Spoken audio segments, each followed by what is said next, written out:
Hello everyone, I am Rajiv Ranjan Singh और मेरे साथ है पीयूष सिंह, जिन्होंने सीयूईटी एलएलएम एंट्रेंस एग्जाम में टॉप किया हुआ है। इनका ऑल इंडिया रैंक 8th था और पीयूष ने दिल्ली यूनिवर्सिटी में एडमिशन लिया है एलएलएम कोर्स में। हेलो पीयूष। हाँ सर, धन्यवाद आपका। और जितने भी लोग देख रहे हैं उनको नमस्कार। Okay okay. तो पीयूष, सबसे पहले तुम ये बताओ कि तुम्हारे लिए, तुम्हारे घर वालों के लिए और तुम्हारे गांव वालों के लिए मतलब ये क्या मायने रखता है तुम्हारा achievement? Is it something special या नॉर्मल है तुम्हारे फैमिली में, तुम्हारे रिलेटिव में, गांव में कि दिल्ली यूनिवर्सिटी में एडमिशन पाना या पीजी लेवल का एंट्रेंस एग्जाम को टॉप करना देश भर में? सर, मेरे लिए मैं जो जेन्युइन फील कर रहा हूँ पर्सनल, वो मेरे लिए तो नॉर्मल लग रहा है, क्योंकि मेरे मेरे नज़रिए से कुछ बड़ा अचीव नहीं हुआ, लेकिन मेरे फैमिली, विलेज, गांव वालों के लिए और रिलेटिव के लिए एक बहुत बड़ा अचीवमेंट उनको दिख रहा है। और इससे बहुत ज़्यादा उत्साहित भी हैं और मतलब खुश भी हैं। ओके ओके, बिल्कुल। और तुम बताओ कि तुम्हारा जो बीएलएलबी हुआ है वो किस यूनिवर्सिटी से हुआ है? सर, मेरा जो BLLB है वो गोरखपुर यूनिवर्सिटी से हुआ है। Okay, DDU university, Deendayal Upadhyay university Gorakhpur से हुआ है। ओके पीयूष। तो तुम बताओ कि तुमने सीवीटी एलएलएम के लिए प्रिपरेशन कैसे किया? इतने सारे सब्जेक्ट्स होते हैं सीवीटी के सिलेबस में, तो तुमने कैसे मैनेज किया और कैसे तुम्हारा प्रिपरेशन रहा? जी सर, मैं इस जर्नी को थोड़ा लंबे मतलब अच्छे से बताना चाहूँगा।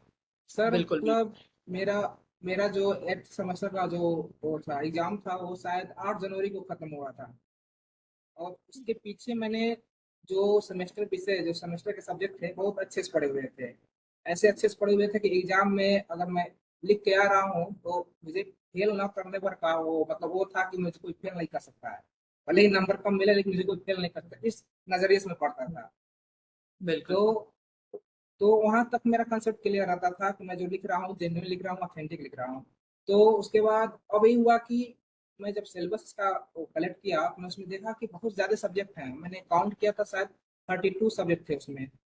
और हम्म। जितने भी काउंटेबल सब्जेक्ट थे वो 32 सब्जेक्ट थे। तो मुझे लगा कि इसको कैसे खत्म किया जाएगा, मतलब अगर मैं इतने कम समय में, अभी जनवरी चल रहा है, अभी मार्च में हो ही जाना है, अंतिम मार्च तक हो ही जाना एग्जाम, कैसे खत्म किया जाए। तो मैं डेस्परेट होकर यूट्यूब पे गया कि कोई अच्छा से गाइडेंस दे रहा हो, क्या पढ़ना क्या नहीं पढ़ना कोई बता रहा हो, तो मैं वहीं से कुछ गाइडेंस ले लूंगा। तो मुझे सबसे पहले जो आया वो लीगल नरेटिव का चैनल पॉपअप हुआ ऊपर।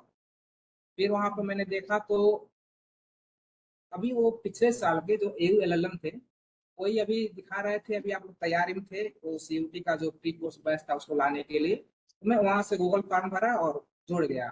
फिर कुछ दिनों के बाद आपका बैच शुरू हुआ तो उससे मैं जुड़ा हुआ था। कृपा शंकर सर भी और आप भी क्लासेस ले रहे थे, मैं क्लासेस भी देख रहा था। तो वहीं से हुआ कि वो कंसेप्ट क्लैरिटी मिलने लगा कि क्या पढ़ना क्या छोड़ना है। तो वहीं से मैं फॉलो कर रहा था। आप लोग जैसा एक आप लोग सीट बनाए थे, वो क्या कहते हैं शेड्यूल बनाए थे, उस शेड्यूल को देख कर मैंने भी अपना शेड्यूल बना लिया था कि इतने समय में खत्म कर देना है, इतना रिवीजन कर देना है। बस उसी को फॉलो कर रहा था और वीडियो भी देख रहा था। ओके, अच्छा तो पीयूष ये बताओ कि तुमको लीगल नैरेटिव पे ट्रस्ट क्यों हुआ कि लीगल नैरेटिव पे तुम जुड़े, उसके बाद तुम जुड़े रह गए, अभी तक तुम जुड़े हुए हो? तो मतलब कैसे ट्रस्ट किए तुम हम पे? सर ट्रस्ट तो मतलब कृपा शंकर सर भी तो शायद 2 बार इंटरव्यू तक पहुंचे हुए हैं जुडिशरी एग्जाम में, PCJ में। और आप तो 2023 के मतलब CUT के भी टॉपर रहे हैं और AU LLM के भी टॉपर रहे हैं। ये जो कहते हैं ना कि action speak more louder than word, वहीं से ट्रस्ट हुआ मुझे लीगल नैरेटिव पे। अच्छा ओके पीयूष, तो तुम बताओ कि सीयूटी के प्रिपरेशन के लिए, एलएलएम के प्रिपरेशन के लिए लगभग कितना समय लगता है? लगभग कितने समय काफी है? सर, अगर अब मैं कहूंगा कि आपका जो 3 ईयर LLB है और 5 ईयर BLLB है, जो कोर्स है इंटीग्रेटेड कोर्स है, अगर आप अच्छे से पढ़े हुए हैं, आप इसको मान के चलिए कि आप जनवरी से रिवीजन भी कर रहे हैं तो आपके पास सफिशियंट समय है। अगर आपका फंडामेंटल अगर क्लियर नहीं है, बाई चांस आपको सेमेस्टर में अच्छे से पढ़े नहीं है, उतना ध्यान नहीं दिए हैं, तो मैं कहूंगा कि 6 महीने पहले से आप पढ़ना स्टार्ट कर दें। 6 महीने भी पहले से, 1 साल पहले से भी पढ़ना स्टार्ट कर दें। लेकिन अगर कंसेप्ट क्लियर है तो रिवीजन के लिए मैं मानता हूँ, मैं अपना जो था मेरा 3 महीने सफिशियंट है रिवीजन के लिए, और मैं रिवीजन ही किया था। बिल्कुल, बिल्कुल। तो पीयूष का कहना है कि अगर आपने अपने लॉ कॉलेज में अच्छे से पढ़ाई कर रखी है, आपका जो सब्जेक्ट्स हैं उसके बेसिक्स क्लियर है, तब आपको बहुत ज़्यादा समय नहीं लगेगा समझने में और जो एग्ज़ाम के स्ट्रैटेजी को फ़ॉलो करने में। बट अगर आपका बेसिक्स ही कमज़ोर है, अगर आपने लॉ के फंडामेंटल्स को नहीं समझ रखा है, तो फिर काफ़ी समय लग सकता है और आपको आपको बेस बनाना पड़ेगा, उसके लिए थोड़ा समय लगेगा। तो 6-7 महीने पहले से आप स्टार्ट कर सकते हैं और पीयूष ने अपना जो एग्जाम क्लियर किया हुआ है वो अपीयरिंग में क्लियर किया हुआ है, कोई ड्रॉप ईयर नहीं था यस पीयूष यस। तुम्हारा। बिल्कुल, तो नहीं नहीं, आप ड्रॉप ईयर देखिए, नहीं था।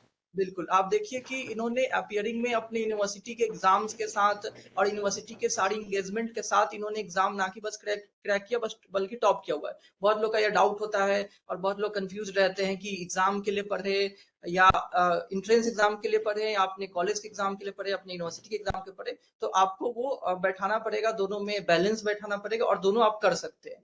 संभव है कि नहीं पीयूष? हाँ सर, हाँ सर, बिल्कुल बिल्कुल संभव है। बिल्कुल। मैं तो बता रहा हूँ कि 8 जनवरी को मेरे ये 8वें सेमेस्टर के वो परीक्षा ओवर हुए थे, तभी समय मतलब अच्छे से लग गया था। उसके पहले भी था, बट अच्छे से 8 जनवरी बाद ही मैं लगा हुआ। बिल्कुल, बिल्कुल तो संभव है, इसलिए आप सभी इतने सब्जेक्ट्स देख कर के ना घबराएँ। सीयूईटी के जो सिलेबस है, बहुत सारे सब्जेक्ट्स हैं। सभी सब्जेक्ट जो है बहुत लेंदी नहीं है, कुछ-कुछ सब्जेक्ट्स बहुत ही कंसाइज़ है, उसमें बहुत लिमिटेड चीज़ें यस पढ़नी सर। होती है और जो मेन-मेन सब्जेक्ट्स हैं, उसके अगर आपके बेसिक्स क्लियर है, तो आप अगर पहले से बेसिक्स क्लियर है, तो 2-3 महीने में आप प्रिपेयर कर सकते हैं। नहीं तो आप थोड़े पहले से तैयारी करना शुरू कीजिए। जब जैसे आप लास्ट सेमेस्टर में पहुँच रहे हैं अपने एलएलबी के या बीएलएलबी के, वैसे ही आप प्रिपरेशन स्टार्ट कर दीजिए।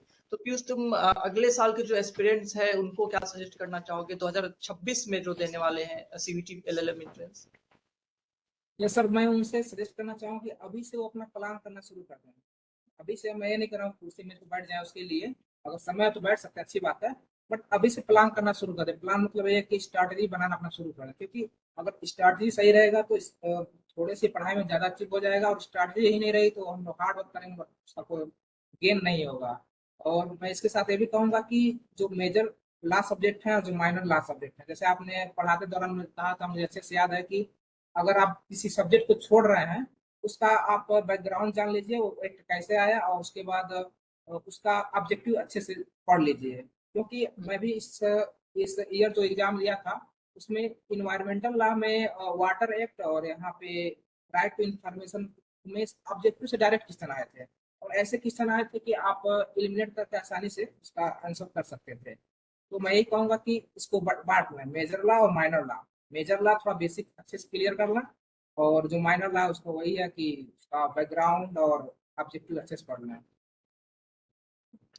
बिल्कुल पीयूष, बहुत बढ़िया और तुम बहुत अच्छे से पढ़ाई कर रहे हो और ऐसे ही आगे पढ़ते रहो। Very very bright future coming ahead. हमारी शुभकामनाएं तुम्हारे साथ और आने वाले बच्चों को भी तुम ऐसे ही गाइड करते रहो। जब जब जरूरत होगी तो तुमसे बात कराया जाएगा और और मैं और भी कहना चाहूंगा कि जैसे आप जब हम लोग परीक्षा दे के आए थे, तो मैं वो वीडियो आपका ज्वाइन किया था शाम वाला, तो आप बोले थे कि जो सीयूटी है वो बच्चा है, तो एग्जाम का मतलब ला एग्जाम का, तो मतलब मैं उसी को थोड़ा मॉडिफाई कर, काफी बातों को मॉडिफाई करके कहूंगा कि जो सीयूटी पीजी एलएलएम है, तो वो चाइल्ड ऑफ लॉ है।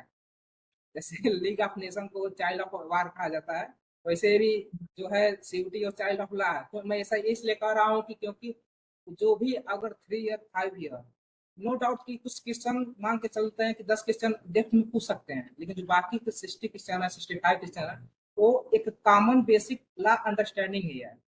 मैंने मेरे बिल्कुल बहुत सारे क्वेश्चन इसलिए सही हुआ क्योंकि मेरे जो अंडरस्टैंडिंग थी, कॉमन सेंस लॉ वाली जो अंडरस्टैंडिंग थी, बहुत क्लियर थे। ठीक है, जैसे एक मेमोरेंडम ऑफ एसोसिएशन का तो आया था, कंपनी लॉ क्वेश्चन, तो उसमें बोला कि कौन सा डॉक्यूमेंट है।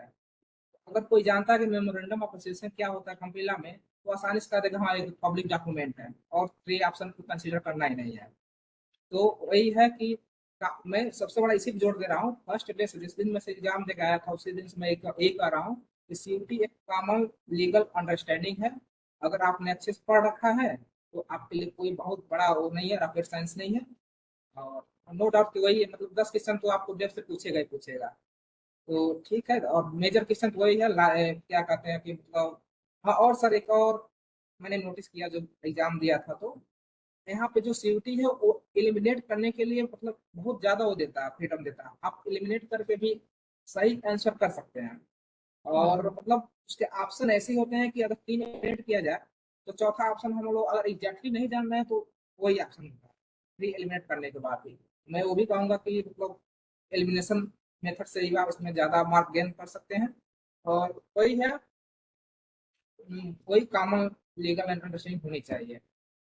बिल्कुल पीयूष, बिल्कुल। बहुत ही अच्छे से पीयूष ने एक्सप्लेन किया कि कैसे सीवीटी जो है वो बहुत डिफिकल्ट भी नहीं है, लेकिन आपके लॉ की बेसिक्स नॉलेज को और आपकी स्किल को टेस्ट करता है कि कैसे आप, अगर आपकी बेसिक्स क्लियर है तो जरूरी नहीं है कि सब कुछ आपको सब्जेक्ट पे ओवर पूरा कमांड भी हो, फिर भी आप क्वेश्चन सॉल्व कर सकते हैं एलिमिनेट करके।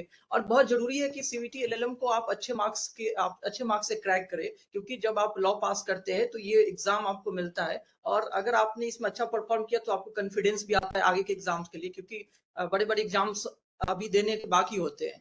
तो अगर आप सीवीटी एलएलएम को बहुत अच्छे से क्रैक करते हैं, आप अपने पूरे 5 साल, क्योंकि उतना सब्जेक्ट्स और किसी एग्जाम्स में नहीं होते हैं जितने सीवीटी में होते या हैं, तो आप अपने पूरे 5 साल का जो नॉलेज होता है, उसके बेसिक्स होते हैं, वो टेस्ट करने का मौका मिलता है। और उससे घबराना नहीं है बिल्कुल भी, आप एकदम अच्छा से परफॉर्म कर सकते हैं। जो भी उसने बताया उस बात को फॉलो कीजिए। और कुछ कहना चाहोगे पीयूष? हाँ सर, एक बात जरूर कहना चाहेंगे जो मैं फॉलो किया था कि आप अभी से अगर देख रहे हैं वीडियो, अगर नहीं लीगल नरेटिव व्हाट्सएप ग्रुप से जो भी है, गूगल फॉर्म नहीं भरे हैं तो तुरंत जाइए गूगल फॉर्म भरिए और आप लीगल नरेटिव के फैमिली मेंबर बनिए। क्योंकि वहाँ जो ग्रुप है वहाँ पे ड्यूरिंग एग्जाम हम लोग बहुत चर्चा करते हैं, क्वेश्चन भेजते हैं। मैं तो राजू रंजन सर को जब तक एग्जाम दे रहा था तब तक कुछ न कुछ क्वेश्चन भेजता रहता था, सर जवाब देते रहते थे। तो ऐसा नहीं है कि आप जो पूछेंगे उसका जवाब नहीं दिया जाएगा, वहाँ पे बहुत लोग हैं जवाब देने के लिए। कोई नहीं, कहीं से जवाब नहीं मिला तो ये राजीव रंजन सर बिल्कुल जवाब देंगे, हमारे लिए तो जवाब दिए थे, पूरे क्वेश्चन का जवाब दिए थे। तो आप जुड़ जाइए बिना देरी किए लीगल नरेटिव टीम से। Okay okay, thank you Piyush, thank you. Thank you sir very much.